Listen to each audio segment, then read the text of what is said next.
E3 is one of the most anticipated events in the gaming universe. We all look forward to the huge announcements about upcoming consoles and games. While E3 can be incredible, it can also be cringeworthy and facepalm-inducing with nervous spokespeople and obnoxious hosts. That's why we compiled a list of some awkward moments that made gamers scratch their heads. Before we begin, make sure you click that subscribe button to stay up to date with our amazing videos in the future. Konami's Rock Revolution failure, E3 2008. Konami is responsible for being pioneers in the music game genre with the classic arcade hit Dance Dance Revolution, but the genre didn't reach mainstream success until the release of Guitar Hero. Konami tried to make the music genre a three-horse race as they attempted to compete with the likes of Rock Band and Guitar Hero at E3 2008. Sadly, it turns out Konami created a complete flop in the form of Rock Revolution.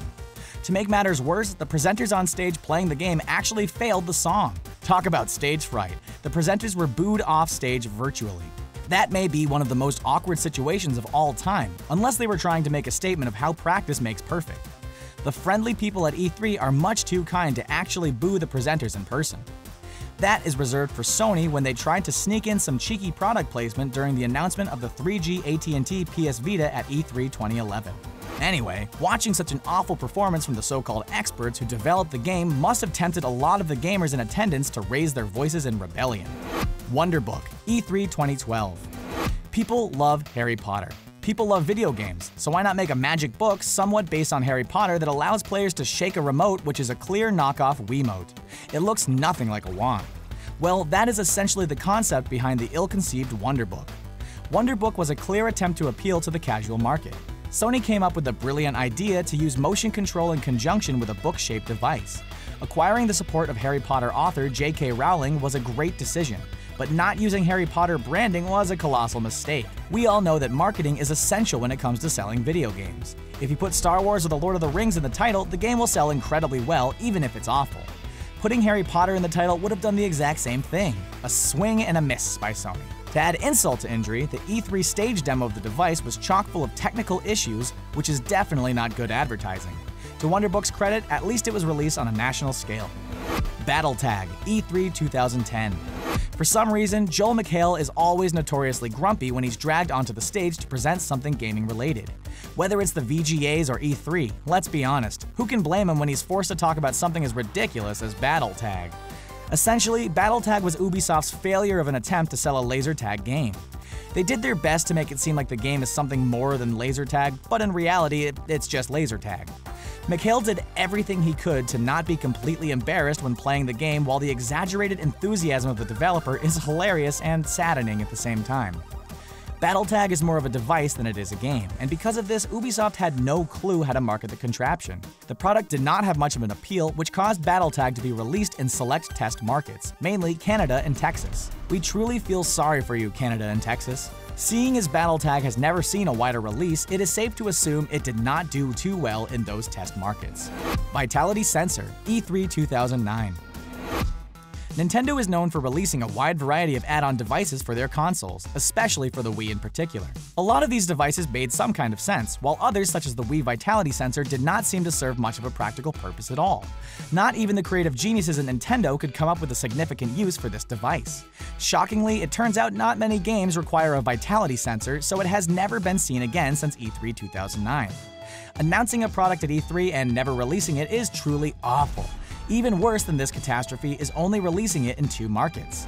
We're looking at you, BattleTag. For what it's worth, the Vitality Sensor was apparently supposed to be used with a game based on relaxation. How fun a game based on relaxation could be is up for debate. Nintendo claims it could not get the technology working properly with enough people, yet they have not ruled out a return of the device down the road. Seeing as it got a terrible reception at E3, let's hope this product stays in the trash can. Xbox One, E3 2013. Microsoft's presentation for the Xbox One at E3 will go down as one of the worst stage performances of all time. The company was dead set on their always online infrastructure, but completely failed in their explanation of why it was necessary or how it would improve gaming. Well, maybe it's because it wasn't necessary and did not improve the gaming experience. Their confusing message and Sony holding nothing back during E3 forced Microsoft to pull a 180 and backpedal on their entire Xbox One concept. It seemed like Microsoft executive Don Matrix seemed intent on digging Microsoft an even bigger hole. Speaking with Jeff Keighley about the Who Always Online controversy, he said, "Fortunately, we have some form of connectivity. It's called Xbox 360. Yeah, let's just tell our fan base to stick with their old console instead of upgrading to the new one we've been promoting at E3. I don't think that's how reverse psychology works." It was one hell of a PR nightmare for Microsoft, and honestly, they still haven't fully dug themselves out of that hole yet, as PS4 sales have nearly doubled Xbox One sales since their release a week apart in 2013. Mr. Caffeine, E3 2011.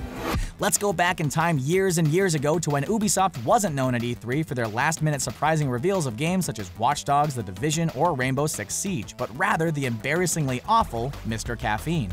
We think you can get a good understanding of the type of character this guy is simply from his ridiculous name. Describing him as off-the-wall hyper is a good place to start. Birth name: Aaron Preisman, better known by gamers around the world as Mr. Caffeine, was the host of Ubisoft's E3 press conference in 2011, and it was an unmitigated disaster. Mr. Caffeine embodies some of the worst qualities you could have in an E3 host.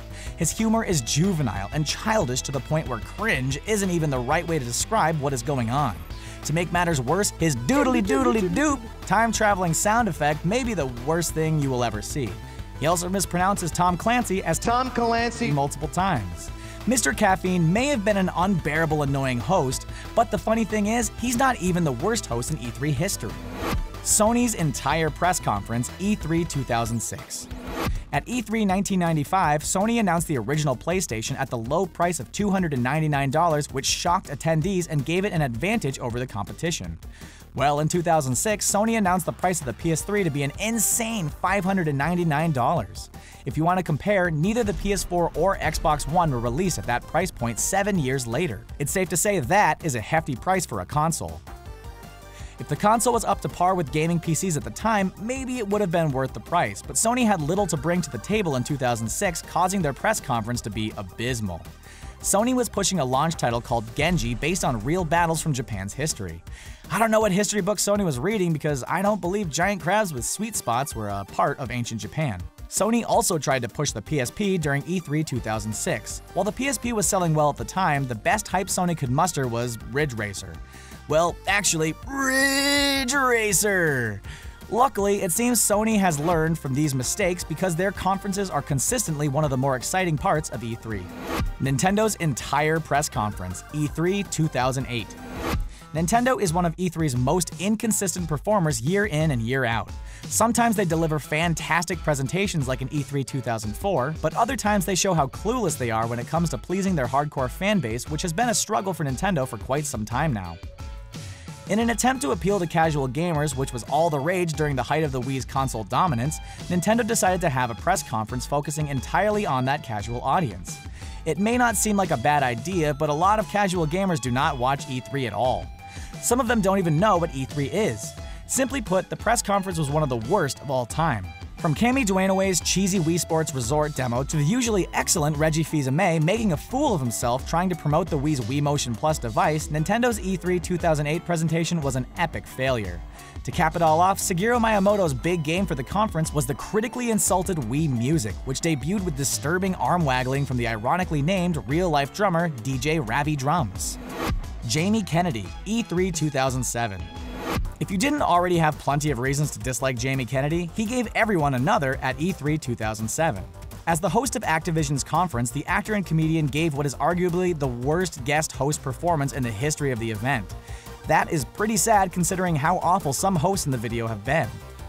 Jamie Kennedy began with insulting the audience for being gamers with those stereotypical low-hanging fruit jokes. He immediately made fun of gamers and said the audience at E3 were bigger losers than the audience at Comic-Con. Nice touch, Jamie. He also attempted to ridicule the presenters by making an obvious joke about the company Neversoft. Yeah, it's pretty obvious what kind of juvenile joke he went for. Jamie even interrupted a clearly annoyed Tony Hawk in an attempt to solidify another childish joke on the same subject. Last time we checked, if only 3 people in a crowd of hundreds are laughing at your jokes, you're not a very good comedian. Jamie even suffered at the wit of a game developer with a member of the audience declaring, "He's funnier than you." Jamie's response to the statement was, "You never get out of the house, I bet." Real classy, Jamie. Real classy. Konami's extremely weird conference, E3 2010. A few years ago, Konami was all over gaming news with the firing of Hideo Kojima and the cancellation of Silent Hills. With that in mind, it comes as no surprise Konami has a history of embarrassing themselves in public. One of the most embarrassing moments came at E3 2010. Almost everything Konami presented flopped with the audience, and their execution is to blame.